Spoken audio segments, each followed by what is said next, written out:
તમારા આજના લાઈવ સેશનની અંદર. તો કેમ છો દર્શક મિત્રો? તો આશા કરીએ છીએ કે નવા પાછા એક નવા ઇન્ટરવ્યૂના વિડીયોમાં હું આજે લઈને આવ્યો છું એક એવા વ્યક્તિને કે જાણીને પણ કંઈક અલગ જ તમારા હૃદયની અંદર આતુરતા જાગશે કે ના હવે જાણવું જરૂરી છે એમ. તો ચેનલમાં નવો હોય તો સબસ્ક્રાઈબ કરી દીજો અને આ ફેસબુક પેજને મિત્રો ફોલો કરો અને આગળ શેર કરો કોઈ તમારા એવા રિલેટિવને કંઈ જાણવા માગતા હોય તો. Okay so guys, welcome to this video in my channel. તો આશા કરીએ છીએ કે વિડીયો તમને મજા આવશે. કે આજે અમદાવાદની અંદર ઓઢવ CRC ભવન ખાતે એક જે અમારા દિવ્યાંગ સ્પેશિયલ દિવ્યાંગ માટે જે એક આ કાર્યક્રમ હતો ને આજ પહેલો દિવસ છે તાલીમનો. તો તાલીમ માટે આજે અમે દિવ્યાંગ ગુજરાતની પણ ઓલ ઓવર ભારતના તમામ દિવ્યાંગો જેની અંદર કંઈક અલગ શક્તિઓ જે કુદરતી રીતના જે મળેલી છે એ બહાર લાવવા માટે એ હેતુથી આજે આપણે એક તાલીમનો એક જે કાર્યક્રમ એમનો કહી શકાય ને એક સેમિનાર પ્રોગ્રામ તો અહીંયા કણે આવ્યો હતો હું આજે. તો એમાં મેં પણ મારી પ્રસ્તુતિ રજૂ કરી. તો ત્યારબાદ મને એક મારા સમાજના જ અને મારા જ વતનના એક ઝાલાવાડી જેઓ પ્રજ્ઞાચક્ષુ સંપૂર્ણ રીતે દિવ્યાંગ એવો એક રમેશભાઈ મને મળ્યા. એના પાસે જ ઘણી બધી એવી કુદરતી જે કહી શકાય ને બક્ષિસ આપેલી છે. તો એ આજે આપણે સાંભળીએ મિત્રો એમ. તો સૌ પ્રથમ તો રમેશભાઈ તમારું નામ પહેલાં તમારો પરિચય અને તમારા જીવન સંદર્ભ વિશે થોડું આપી દો અમારા આ વિડીયોમાં. તો બતાવો અમને બતાવો એમ. જી નરેશભાઈ, પહેલાં તો મને બહુ આનંદ છે કે આપની યુટ્યુબ ચેનલ, આપના ફેસબુક પેજ પર દર્શક મિત્રોની સમક્ષ આપ આટલી બધી સંખ્યાઓની સમક્ષ મને પ્રસ્તુત કરી રહ્યા છો. બહુ ખુશી છે, બહુ આનંદ પણ છે.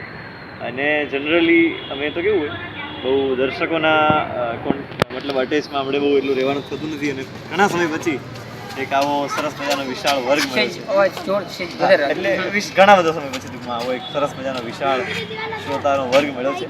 તો મારા પરિચયની થોડીક વાત કરું તો એટલું બધું ખાસ કંઈ છે નહીં, પણ છે ભાઈ નામ રમેશવાળા અને કાઠિયાવાડી લહેકો સાંભળીને એટલે આપને થાય કે આપણા વતન કાઠિયાવાડી હોઈ શકે. તો એવી સરસ મજાની ઝાલાવાડી ઢીંગી ધરા સુરેન્દ્રનગર જિલ્લાનું સાયલા તાલુકાનું સરસ મજાનું ગઢ શિરવાણી અમારું ગામ છે. અને પાંચાણની આમ તો ધરા કહેવાય તો ત્યાંનો અને ઝાલાવાડી જે કહો તે પણ એ બેયની વચ્ચોવચનો એક હું કહી શકાય એવું મારું વતન. અને થોડા મારા શિક્ષણ વિશે વાત કરું તો 1 થી 8 એટલે કે પ્રાથમિક શિક્ષણ મારું સુરેન્દ્રનગરની શાળામાં થયું અને ત્યારબાદ જામનગર પણ જે કંઈ અધૂરું હતું એ ત્યારે પૂરું કર્યું. અને હાલ હું અહીંયા અમદાવાદમાં જ અંધજન મંડળ વસ્ત્રાપુર મુકામે સરસ મજાની નેશનલ લેવલ ઇન્ટરનેશનલ લેવલની એક સરસ મજાની એજ્યુકેટેડ સંસ્થા ત્યાં મારું શિક્ષણ ત્યાં લાભ લઈ રહ્યો છું. ધોરણ 12માં અભ્યાસ કરી રહ્યો છું વિથ ઇન કોમર્સ સબ્જેક્ટ સાથે. તો આ છે મારો એક નાનકડો એવો પરિચય. અને રસની શોખની જો વાત કરવા જઈએ નરેશભાઈ તો મને આમ તો વધારે બોલવું ગમે, સાંભળવું ગમે અને માણવું ગમે. લોકોના હૃદયમાં પડેલી વાતોને જાણવી ગમે. તો આ એક વધારે કોઈક બહુ એક રસનો વિષય છે. એટલે અનાયાસ જ આવા વ્યક્તિ હોય એને કવિતાઓનો શોખ હોય, રચવાનો શોખ હોય, કંઈક બોલવાનો શોખ હોય અને કંઈક લખવાનો શોખ હોય. તો એવી રીતે મને લેખનનો પણ શોખ. એટલે અવનવી ક્યારેક કવિતાઓ લખું, નવી સ્ટોરી પણ લખું છું, વાર્તાઓ પણ લખું છું, નિબંધો પણ લખું છું. અને હમણાં જ થોડા સમયથી જ આપણી નવી એક સરસ મજાની રેડિયો ચેનલ શરૂ થઈ છે. તો ત્યાં ઉપર ગુજરાતનું ગૌરવ રેડિયો સાબરમતી 89.6 FM પર ગુજરાતનું ગૌરવ હું શો પણ ચલાવી રહ્યો છું. તો આ રસની અને શોખની વાત છે. એટલે એ મને અંદરથી કરવું ગમે. તો આ મારા આંતરિક કાર્યો અને બાહ્ય કાર્યોની વાત કરી હું હાલ ભણી રહ્યો છું. અને આપણે રમેશભાઈ તમે આપણે તમારો પરિચય બતાવ્યો, પછી ત્યારબાદ તમારા જીવન સંદર્ભે બધી માહિતી આપી અને તમે જે તમારું જે શિક્ષણ લાયકાત જે એના વિશે પણ થોડી ઘણી તમે જે વાત સમજાય વિથ કોમર્સ એટલે કે જે બરાબર. તો પણ તમને આ ખ્યાલ તમને આમ અંદરથી આમ ક્યારથી થયું કે હું એક મને આ જીવનમાં એક મને સફળતા મળે, એક મને એક આ જે રેડિયો પ્રસ્તારિત તમને એવો વિચાર ક્યારથી આવ્યો અને તમને આમ તમને એવું ક્યારથી આમ મનની અંદર વિચાર થઈ ગયા કે આમાં થોડુંક મારું તો પ્રોત્સાહન મળશે એમ? તો એના સંદર્ભે થોડીક 2 શબ્દ જણાવો. બિલકુલ મને ગમશે. પહેલેથી બોલવાનો સ્વભાવ. એટલે હું ડિબેટ હોય કે કોઈની સમક્ષ પ્રસ્તુતિ કરવાની હોય તો એ મને પહેલેથી જ શોખ. એ જામનગર જ્યારે 4 વર્ષનો અનુભવ મેં ગાળ્યો, ત્યાં થોડા સમય મેં પસાર કર્યો, તો એ સમયમાં ભાષાના વિદ્યાર્થીઓ ખૂબ હતા મારી સાથે ભણતા વિદ્યાર્થીઓ. ઇવન શિક્ષક પણ બહુ સારા મળેલા અને જામનગરની કોલેજોના પ્રોફેસરો પણ ઘણા બધા સારા મળે. તો એ લોકો મને કહે કે આમ તો આ વિશ્વમાં, આ દુનિયામાં ટકવું હોય તો બોલવું જ મહત્વનું છે, એટલે કે તમે તો એમાં ફાવટ ધરાવો છો. તો એ લોકો ઘણીવાર એવા વિડીયો લેવા આવે અને એમની કંઈક વાતચીતો કરવા માટે આવતા. એટલે ત્યારથી એક પ્રોત્સાહન મળ્યું હતું કે સાલું આપણને થઈ શકે, સાચી વાત છે. એટલે ત્યારથી જ એક આ રસ પડેલો અને ત્યારથી જ એક અંદરથી એમ કંઈક કરવાની મજા આવતી, આમ આવું કંઈક કાવ્ય અને વાર્તાઓ ને બધું બોલવાની. એટલે હવે પ્રોત્સાહન ક્યારથી મળ્યું તો અંધજન મંડળ વસ્ત્રાપુર છે એ જનરલી ઓલ ઓવર ઇન્ડિયાના કે ઓલ ઓવર ગુજરાતના બધા ડિસેબલ વિદ્યાર્થીઓ માટે કામ કરી છે. તો સ્કિલની જ્યારે વાત આવે ત્યારે દરેક પ્રકારની સ્કિલ એ લોકો જાણતા હોય છે, સંસ્થાના શિક્ષકો હોય કે પછી કોઈ બી સ્ટાફ. તો એમાંથી હું અવનવી ઘણી બધી વાર પ્રસ્તુત કરતો હોય તો એમાં આવી બધી કવિતાઓની બધી વાતો થતી હોય ત્યારે હું રજૂ કરતો હોય ને, એટલે ત્યારે હું આમ પરફોર્મન્સ આપતો હતો. એટલે એક થોડા સમય પછી મને એક અપડેટ મળી. એટલે આવું બધું હતું. એટલે મને અંદરથી જ કંઈક આમાં કોઈ મને એવું ન થાય કે મને આમાં સારો એવો લાભ મળે, મને આમાં આર્થિક રીતે સદ્ધરતા મળે, એવું મને કંઈ ન હોય. જે રસનો વિષય હોય એમાં મને પહેલેથી જ એવું છે કે એના સાથે મને આર્થિક નિસ્બત ના હોય કોઈ, પણ મને કરવા મળવું જોઈએ, કામ કરવાની એક આનંદ આવવો જોઈએ. એટલે એ અંતરથી હતું. એટલે આનંદ હૃદયથી કરવાની જે પ્રવૃત્તિ હતી, ખરા હૃદયથી, એટલે એવી પ્રવૃત્તિ હું કરતો. એટલે પછી અનાયાસે જ હું અંધજન મંડળમાં એકવાર વિષય યાદ નથી પણ હાસ્યનો જ કંઈક વિષય હતો, એના પર વાત કરી રહ્યો હતો. તો એ સમયે એક રેડિયોના મેનેજર, રેડિયો સંસ્થા એટલે રેડિયો સાબરમતી 89.6 FM, એટલે એ લોકોએ મને સાંભળ્યો.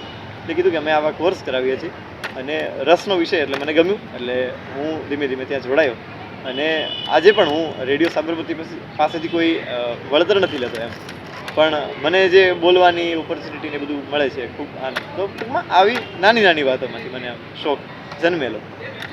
આના પાછળ એટલો બધો ભોગ નથી આપ્યો, પણ આ રસનું બહુ રસ ખરો આમાં એમ.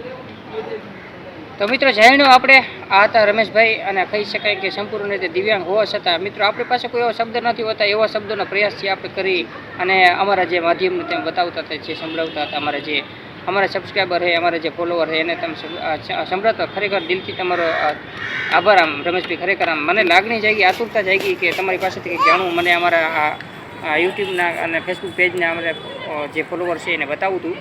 અને આટલું નહીં મિત્રો, પણ એમની પાસે જે લખેલી જે કવિતા છે, એમની જે લખેલી પ્રસ્તુતિ છે, પણ એ આપણે આપણા આગળના આ જે નવા વિડીયોમાં આપણે સાંભળવાના છીએ, કારણ કે વિડીયો લોંગ થઈ જશે. એના આપણે વિડીયોના સમયને ધ્યાનમાં લઈને આપણે આગળ હાલવાનું છે. અને આપણે કોઈ ઇન્ટરવ્યૂ કે કોઈ કલાકાર કે કોઈ છે નહીં, કંઈ હસ્તી નથી, બરાબર ને? આપણે તમને ખબર છે ને કે હું કપાજ મારતો હોય ગમે તે કોડા પાડાને કુતરાને બધા જ બોલાયા છે. એટલે આપણે કોઈ એવા કંઈ એવડો નથી, બરાબર? અને આપણે મોજ જ કરવાની છે. જિંદગીમાં કાંઈ આવ્યો નથી, કાંઈ લાવવા નથી, કાંઈ લઈ જ છીએ કોઈ. અને આપણે રમેશભાઈ મારું જીવન રહ્યું ને એકદમ નિખાલસ છે, બરાબર? એ તો બધે જાણતા જશો કે હું બધે રમોજી માણો બધે ભરી જવું, અને આમ બધી રીતના મને આ શોખ ખરો એમ. અને મને એવું આ વિચાર આવ્યો કે હું થોડો ઘણો રિપોર્ટિંગ થયું, ઇન્ટરવ્યુ, મારો લોગ ઇન્ટરવ્યુ બનાવું, બરાબર? મને થોડું ઘણું આપણું સોશિયલ મીડિયામાં હાલે તમને, અને મને પ્રશ્ન ઓલું હતું કે તમને થોડોક પ્રચલિત કરવું એમ. અને મિત્રો કહી શકાય ને કે જે આમની પાસેથી આપણે શબ્દો એનું જે શિક્ષણ, એજ્યુકેશન આપણા જ વતનના છે, આપણા જે એક ઝાલાવાડી છે અને આપણા જ એક વતનના કહી શકાય, કારણ કે આપણા જ સમાજના છે. તો એવા આપણે રમેશભાઈ જે એમની પાસેથી આપણે ઘણી બધી માહિતી જાણી અને આપણે આ જ વિડીયોમાં આપણે સાંભળવાના છીએ. એમની પાસે જે એમને ખુદે લખેલી, મિત્રો આપણે દેખીએ છીએ કદાચ નોર્મલ જે લોકો હોય એ નથી લખી શકતા, અને જે આપણે કહી શકીએ કે બંને આંખે દ્રષ્ટિહીન વ્યક્તિ હોવા છતાં જો એ એમની જે પ્રસ્તુતિ, એમને જે જીવનમાં કંઈક અનુભવ થયો હોય છે ને ત્યારે જે મિત્રો એની વેદના લખીએ છીએ આપણને. ખરેખર મને આમ તમારે આજે સાંભળીને જ કંઈક આનંદ થઈ. આમ કોઈ શબ્દનો મિત્ર આપણે અમારે જે લાઈવની અંદર હું કહી નથી શકતો હું કયા શબ્દથી વર્ણન કરવું એમ. અને ખરેખર અમને મોજ આવે છે. અને વધુ તો આપણે માહિતી આપણે બહુ નથી જાણવી, આગળ વિડીયોમાં આપણે જાણું છું કે આમને જે લખેલી આમને ખુદ ગાયેલી અને આમને જે એની રચના કરેલી એવું આપણે કવિતા સાંભળીએ. તો મિત્રો આપણે આ બીજા વિડીયોમાં આપણે આમનું એક કવિતા જાણીએ, બરાબર. અને આપણે એમને જીવન પરિચય, એમનું શિક્ષણ અને એમને જે કીધું કે રેડિયો જે આમ કહી શકાય ને કે રેડિયો જોકર વિશે આપણે જે આરજે કહી શકાય, 98.3 FM ને એવું બધું આવે ઘણી બધી. મેં રેડિયો વિશે તો બહુ માહિતી નથી જાણતો, પણ એમને એક પ્રસ્તુતિ રેડિયોના માધ્યમથી એ જે ઓડિયો રેકોર્ડિંગ કરી લેપટોપમાં કન્વર્ટ કરી અને જે અપલોડ કરતા હોય છે એની થોડી ઘણી પ્રોસેસ મને પર્સનલી મેં સમજાવી હતી. અને એમાં ઘણો બધો એમને પ્રોત્સાહન આપેલો હોય અને એમની સફળતા મળશે એવી હું પણ ભગવાન માતાજીને પ્રાર્થના કરું અને આપ પણ કરો. કારણ કે મારા જેમ દ્રષ્ટિહીન વ્યક્તિ છે અને હું પણ થોડી ઘણી તમને ખબર છે કે હું મારી પ્રસ્તુતિ રજૂ કરીને લાવતો જોયું કાંઈક ને કાંઈક, એટલે આપણું થોડું ઘણું કંઈક પ્રોત્સાહન એમાં મને મળે એવું હું માનું છું, બરાબર. બીજા માનતા ન માનતા મને નથી ખબર, બાકી હું માનું હું, બરાબર ને રમેશભાઈ? હા, તો પછી હવે આપણે આગળનો વિડીયો આપણે બનાવવાનો છે. તો એમાં આપણે મારા ફેસબુક પેજ ઉપર જે મિમિક્રી આર્ટિસ્ટ નરેશ આદેશ રહે એ પેજ છે મારું, એની અંદર આપણે થોડું ઘણું વાયરલ થવાની સંભાવના રહી છે, બરાબર. તો આપણે એનું થોડીક તમારી પ્રસ્તુતિ, તમારા જીવન કંઈક અનુભવ એક્સપિરિયન્સ થયો હોય ને એ આપણે લખશું, બરાબર. આપણે આપણે સંભળાવીશું, આપણે દેખાડશું દ્રશ્યો. અને ખરેખર આજે મારી પહેલી મુલાકાત છે અને પહેલો પરિચય છે. પહેલી મુલાકાતે આજે એમનો એક કહેવાય ને કે એક એવો મિત્ર હું બની ગયો હું, અને એ મારા એવો મિત્ર બની ગયા છે કે આમ એકથી ખંભેથી ખંભો મિલાવી અને રડી શકે એવો મિત્ર બની ગયા વાલા, અને મોજ આવે છે.